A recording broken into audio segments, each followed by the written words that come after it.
everyone, welcome to Manika Kathuria's tutorial. Today I'll start my session by asking you a very simple question. मेरे प्यारे बच्चों, आपको board पे दिख रहा होगा, मैंने कुछ ऑर्गेनिजम्स के नाम यहाँ लिस्ट आउट किए हुए हैं. For example amoeba, cat, dog, cow, humans. Now the question is that you have to tell me which type of nutrition is followed by them. तो मेरे प्यारे बच्चों, जल्दी से कमेंट सेक्शन में इसका आंसर ड्रॉप आउट कर दो, और जो बच्चा सबसे पहले इसका आंसर ड्रॉप आउट करेगा उसका नाम मैं अपने अगले वीडियो पे फीचर करूंगी. ठीक है, तो जल्दी से ड्रॉप आउट कर दो. ठीक है, फिलहाल के लिए इसका आंसर मैं आप लोग को देती हूँ. So the nutrition followed by these organism is holozoic nutrition. So मेरे प्यारे बच्चों, कौन सा न्यूट्रिशन ये ऑर्गेनिजम्स फॉलो करते हैं, ये सारे ऑर्गेनिजम्स? सो उस न्यूट्रिशन का नाम क्या है? Holozoic nutrition. क्लियर, समझ में आ गया सबको? सो these organisms follow holozoic nutrition. For example, amoeba, paramecium, cat, dog, cow, humans, all of these follows holozoic nutrition. So इस सेशन में हम लोग किसके बारे में पढ़ेंगे? We will study about holozoic nutrition. Clear? समझ में आ गया? तो हम लोग अभी holozoic nutrition के बारे में पढ़ने जा रहे हैं. तो holozoic nutrition होता क्या है मेरे प्यारे बच्चों? holozoic nutrition में होता ये है कि, चलो होलोजोइक न्यूट्रिशन स्टार्ट करने से पहले मैं आप लोगों को न्यूट्रिशन का डेफिनेशन पूछ लेती हूँ. न्यूट्रिशन क्या होता है? तो आप लोगों ने जो जैसे ये चैप्टर स्टार्ट किया होगा तो आप लोगों ने न्यूट्रिशन का डेफिनेशन पढ़ा होगा. सो जहाँ पे आपने पढ़ा था कि nutrition is a process in which organisms take in food. ठीक है, ऑर्गेनिजम्स अपने बॉडी के अंदर फूड लेते हैं. लेकिन आपने और एक वर्ड उसमें पढ़ा होगा और एक सेंटेंस उसमें ऐड किया होगा कि सिर्फ फूड लेना ही बॉडी का काम नहीं होता है, उस फूड को यूटिलाइज भी करना होता है. ठीक है, सिर्फ हमने फूड ले लिया, मैंने आपको नॉलेज दिया और आप उस नॉलेज को यूटिलाइज नहीं कर रहे तो वो नॉलेज वेस्ट है. उसी तरह फूड, आपने अपने बॉडी के अंदर फूड लिया और उस फूड को यूटिलाइज नहीं कर रहे, then that food is a waste. So तो जो हम फूड लेते हैं उस फूड को हमें यूटिलाइज करनी होती है. ठीक है, हमारा बॉडी को यूटिलाइज करनी होती है. किन पर्पसेस के लिए? There must be some purpose. For that purposes, the body will utilize that food. The purposes are for energy production, for the growth of the body. Body के अंदर जो भी अगर डैमेज हो गया उस डैमेज को रिपेयर करने के लिए, और एक्सीडेंटली अगर आपके बॉडी के अंदर कोई pathogens like bacteria, viruses enter करते हैं तो उनसे लड़ने के लिए. सो इन चारों पर्पसेस के लिए we take in food and this process is known as nutrition. So nutrition is a process in which organisms takes in food and utilize it for the production of energy, growth, repair and to fight against diseases. तो nutrition का definition आप लोग ने already पढ़ चुका है. मैंने आपको रिकैप्चुलेट करा दिया कि न्यूट्रिशन होता क्या है. It is a process of taking food. सिर्फ फूड लेना ही नहीं, अब उस फूड को यूटिलाइज भी करेंगे. किस चीज के लिए यूटिलाइज करेंगे? For energy, for growth, for repair and to fight against diseases. समझ में आ गया? समझ में आ गई बात? सो होलोजोइक न्यूट्रिशन में अब इस न्यूट्रिशन में there are different modes of nutrition जो कि आप लोग ऑलरेडी पढ़ चुके हैं, उस पर मैं नहीं जा रही हूँ. हम लोग होलोजोइक न्यूट्रिशन पे आएंगे. तो holozoic nutrition is a mode of nutrition in which organisms take in complex food. Organism कैसा फूड लेते हैं अपने बॉडी के अंदर में? They will take in complex food. Organisms will take in complex food. Understood? So ये ऐसा mode of nutrition है जिसमें ऑर्गेनिजम्स फूड जो लेते हैं वो कॉम्प्लेक्स फूड होता है. ठीक है, now this complex food is taken inside the body. Now this and then it will be converted into simpler form. तो मैंने अभी क्या बताया आप लोगों को कि एक ये ऐसा मोड ऑफ न्यूट्रिशन है, होलोजोइक न्यूट्रिशन एक ऐसा मोड ऑफ न्यूट्रिशन जिसमें organisms take in complex food inside the body and उसको फिर they convert it into, they break it into simpler form. Why? कोई रीजन होना चाहिए ना. अननेसेसरीली वो क्यों इतनी अपना एनर्जी वेस्ट करेंगे कॉम्प्लेक्स फूड को सिंपलर फॉर्म में चेंज करने के? कोई रीजन होना चाहिए. रीजन मैं बताती हूँ आप लोगों को. रीजन ये है क्योंकि जो कॉम्प्लेक्स फूड हमारी बॉडी लेती है या जो भी ऑर्गेनिजम्स होलोजोइक न्यूट्रिशन फॉलो करते हैं वो लेती, वो एब्जॉर्ब नहीं कर पाती, हमारी बॉडी उसको एब्जॉर्ब नहीं कर पाता क्योंकि वो इतना कॉम्प्लेक्स होता है. So that complex food need to be converted into simpler form so that it can be absorb by the body, it can be utilised by the body. अभी हमने बताया था ना कि न्यूट्रिशन का काम क्या होता है, सिर्फ फूड लेना ही नहीं होता है, उसमें फूड को यूटिलाइज भी करना होता है. लेकिन ये जो फूड होता है ये इतना कॉम्प्लिकेटेड होता है, इतना कॉम्प्लेक्स होता है कि बॉडी उसको डायरेक्टली यूटिलाइज नहीं कर पाता है. इसीलिए क्या किया जाता है, इस फूड को हम लोग ब्रेक करते हैं सिंपलर फॉर्म में. Why? So that it can be easily utilised by the body. समझ में आ गई बात? तो यही प्रोसेस को हम लोग बोलेंगे holozoic nutrition. So what is holozoic nutrition? It is a mode of nutrition. अगर हम ये सारे वर्ड्स को असेंबल कर दें, ये सारे वर्ड्स को जोड़ दें तो हम लोग को होलोजोइक न्यूट्रिशन का डेफिनेशन मिल जाएगा. समझ में आ गई बात? So holozoic nutrition is a mode of nutrition. समझ में आ गई बात? In which organism takes in complex food and then they break this complex food into simpler form. Why? So that the food can be utilized by the body for what purposes? For energy, for growth, for repair and to fight against diseases. समझ में आ गई बात? तो इसी को holozoic nutrition बोला जाता है. तो holozoic nutrition क्या है? Holozoic nutrition is a mode of nutrition in which organism takes in complex food inside the body. Now this complex food will be broken down into simpler form. Why it will be broken down? So that it can be utilized by the body, not by the food, sorry, by the body. Clear? समझ में आ गई बात? And why? What is the need of utilization? For what purposes the food will be utilized? For growth, for repair, to fight against the diseases and for energy production. Is it clear? सबको समझ में आ गया? तो अब मैं holozoic nutrition का definition board पे लिख देती हूँ so that आप लोग का कॉन्सेप्ट और अच्छे से क्लियर हो जाए.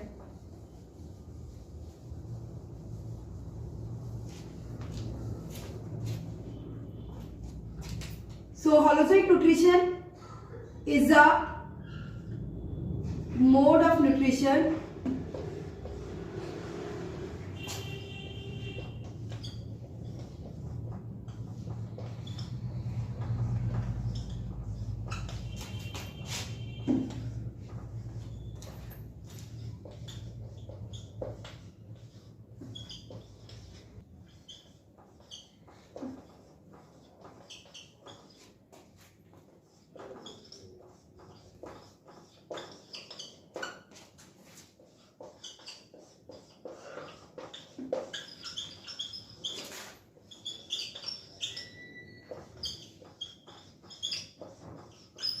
तो मैंने अभी तक क्या लिखा? Holozoic nutrition is a mode of nutrition in which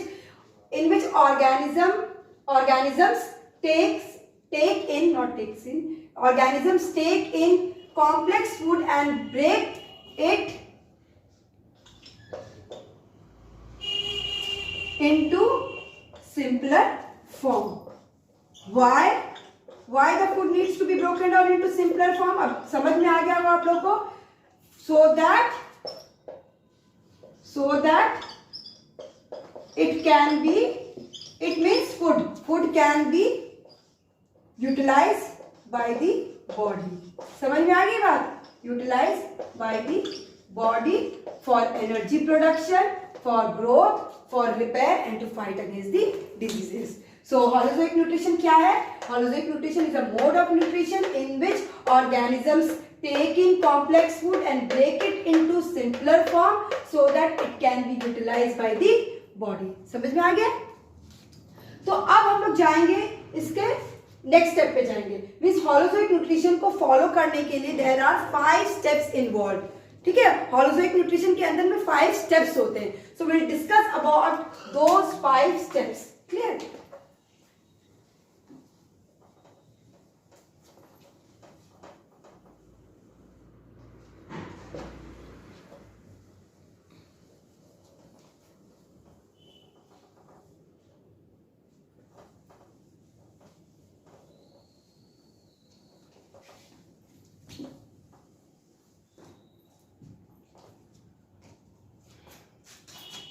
Steps involved in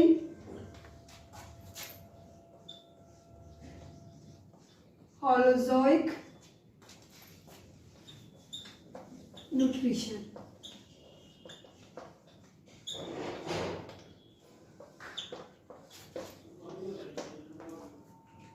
So let us talk about the first step. Okay, the first step is known as ingestion. Clear? The first step is known as ingestion. By the name itself, ingestion. In means अंदर करना, अंदर डालना. समझ में आ गई बात? So intake of food. Intake of which type of food? Complex food. Taking of complex food inside the body. This process will be called as ingestion. मुझे लगता है सबको समझ में आ गया होगा. बहुत सिंपल है, नाम से ही पता चल रहा है. इंजेशन. इंजेशन का मतलब इंजेस्ट करना, अपने अंदर डालना. तो किसको हम अपने अंदर डालेंगे? क्योंकि न्यूट्रिशन है तो फूड को अंदर डालेंगे. So it is a process of ingestion means process of taking complex food inside the body. Clear? समझ में आ गई बात? तो ये इसका क्या होगा definition? Taking of complex food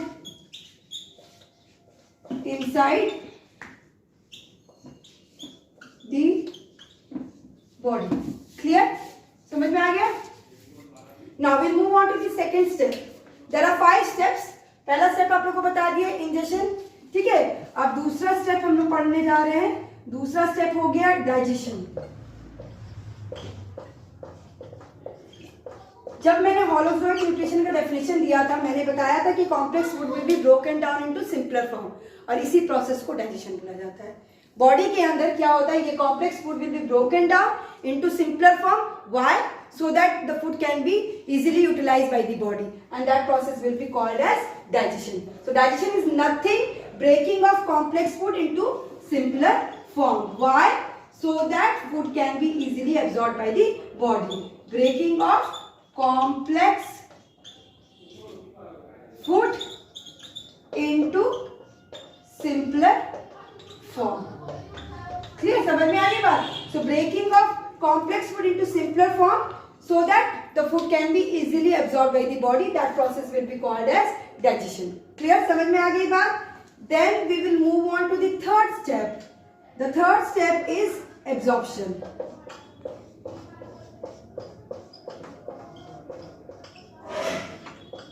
Now my dear children, सबको पता है कि absorption of food takes place in the small intestine. Digestion of food completely takes place in the small intestine, isn't it? Food आपका complete कहाँ होता है? Food का digestion complete कहाँ होता है? Alimentary canal के किस part में? Small intestine में. सबको पता है ये बात, ये आप already grade 7 में पढ़ चुके हैं. ठीक है, तो बट ऐसा तो नहीं कि सिर्फ स्मॉल इंटेस्टाइन को ही डाइजेस्टेड फूड की जरूरत है, नहीं ना. हमारे each and every cell, body के ईच एंड एवरी सेल को फूड की जरूरत है, क्योंकि ईच एंड एवरी सेल को एनर्जी की जरूरत पड़ती है. ईच एंड एवरी सेल को अपने डैमेज पार्ट्स को रिपेयर करने की जरूरत पड़ती है. ईच एंड एवरी सेल को ग्रोथ की जरूरत पड़ती है, और ईच एंड एवरी सेल को डिजीज से फाइट करना है. तो इन सारे पर्पसेस के लिए each and every cell requires food. तो अब अभी क्या हुआ? डाइजेशन कहाँ पे कंप्लीट होगा? स्मॉल इंटेस्टाइन में होगा. अब लेकिन ये फूड को मूव करना कहाँ पे? ईच एंड एवरी सेल में. तो कैसे जाएगा बच्चों, आप ही बताओ? Through blood, isn't it? Blood के थ्रू से जाएगा. Digested food will mix into the, will get dissolve in the blood, and blood will carry this food to each and every cell of the body. अब इसी process को absorption क्या बोलते हैं. समझ में आ रही बात? अब क्या होगा? स्मॉल इंटेस्टाइन के वॉल से, इंटेस्टिनल वॉल से the digested food will move into the blood stream. क्या होगा? आफ्टर द डाइजेशन, डाइजेशन जैसे कंप्लीट हो जाएगा तो digested food will move from the walls of the small intestine into the blood stream, and this process is known as absorption, and blood के through it will move to each and every cell of the body. समझ में आ रही है बात कि नहीं आ रही है? तो digested food from the walls of the intestine will move into the blood stream. Why it will move into the blood stream? So that it can reach to each and every cell of the body, and this process is known as absorption. समझ में आ गई बात? So absorption is nothing, passing of the digested food, passing of the digested food from the walls of the intestine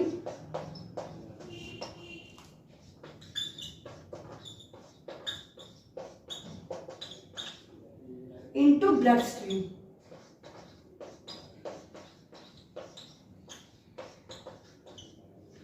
Clear? समझ में आ गई बात? So this process will be called as absorption. And why this digested food moves from the walls of the small intestine into the bloodstream? अभी मैंने आप लोग को answer बताया. Because each and every cell requires food, and blood will carry the digested food to each and every cell of the body. Is it clear? And this process will be called as absorption. Clear? So now we'll move on to the fourth step. We'll move on to the fourth step.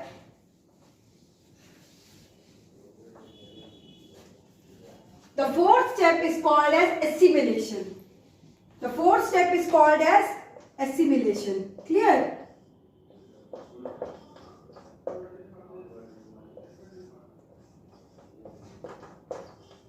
The fourth step is called as assimilation. Now assimilation, now जब मैंने holozoic nutrition का definition दिया था आप लोग को, तो आप लोग को बताया था कि complex food is broken down into simpler form. Why?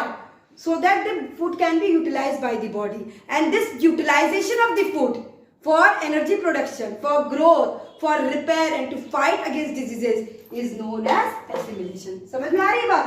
तो assimilation क्या है? जो digested food absorb हो गया सेल के अंदर, now the cell will utilize that digested food for energy production, for growth, for repair and to fight against diseases, and this process will be called as assimilation. समझ में आ गई बात? तो अब क्या होगा?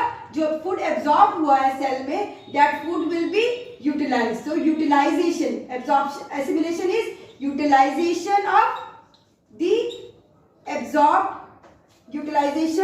of the absorbed food.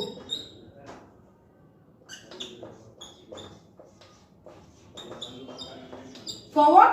For energy, for growth, for repair and to fight against diseases. समझ में आ गई बात? So assimilation सारा डेफिनेशन से ही आपको सारे देखो स्टेप्स मिल जा रहे हैं. डेफिनेशन आपने, अगर आपको होलोजोइक न्यूट्रिशन का डेफिनेशन अच्छे से समझ में आ जाएगा तो आप सारे स्टेप्स को भी इजीली समझा सकते हो, क्योंकि जो भी स्टेप्स है वो आपको डेफिनेशन से ही उसका डेफिनेशन मिल जा रहा है. होलोजोइक न्यूट्रिशन के डेफिनेशन से ही सारे स्टेप्स की डेफिनेशन मिल जा रही है. Isn't it? So assimilation क्या हो गया? Utilisation of the absorb food. Means जो फूड बॉडी ने फूड को जो एब्जॉर्ब किया, now that food will be utilised for energy production, for growth, for repair and to fight against diseases. Finally the last step is called as egestion. So egestion,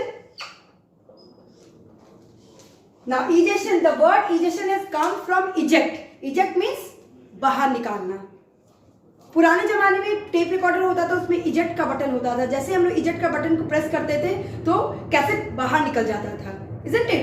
तो ejection वहीं से आया है. Eject मतलब remove करना, बाहर निकालना. तो क्या होता है जब हम लोग का the process of digestion takes place, lot of undigested food, बहुत सारा फूड ऐसा है जो डाइजेस्ट नहीं होता है, and it becomes waste. It is waste for our body. उसका कोई काम नहीं होता है. And if that waste gets accumulated in our body, so that will be toxic for our body. It can create poison to our body, or even it can lead to the death of the individual. So that waste need to be removed from our body. And how this will be removed?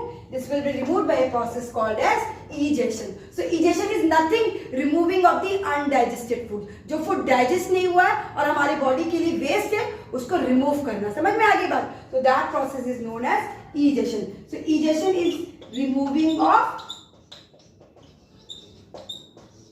waste from the body.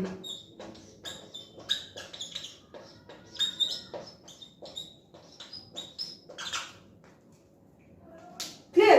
So हमने पढ़ा steps involved in holozoic nutrition. So there are 5 steps.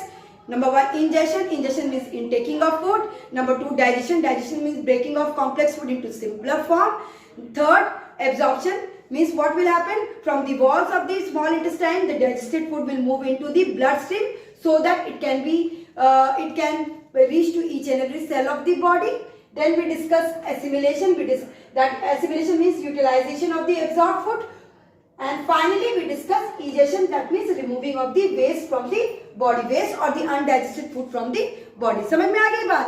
तो this was holozoic nutrition. हमने अभी पूरा हॉलोजोइक nutrition को पढ़ा। So let me recapitulate the definition of holozoic nutrition. So holozoic nutrition is a mode of nutrition in which organisms take in which type of food? Complex food, and then they break it into simpler form. Why? So that it can be easily absorbed by the body for energy production, for growth, for repair and to fight against diseases. Isn't it? अच्छा, wind up करने, मेरा session complete हो गया आज जो मुझे पढ़ाना था, बट वाइंड अप करने से मैं एक क्वेश्चन छोड़ के जा रही हूँ आप लोगों के लिए। नेक्स्ट वीडियो में मैं उस क्वेश्चन का आंसर आप लोग को दूंगी। आप लोग जिन बच्चों को इसका आंसर पता है, they can write the answer in the comment section, isn't it? And I'll उनका नाम मैं अपने नेक्स्ट वीडियो पे फीचर कर दूंगी, ठीक है? The question is, name the gland which is dual in nature, that means which is exocrine as well as endocrine gland, both. So जल्दी से मुझे इसका आंसर कमेंट सेक्शन में लिख दें, so that आपका नाम मैं नेक्स्ट वीडियो में फीचर कर सकूं। Okay, thank you. Have a wonderful day ahead.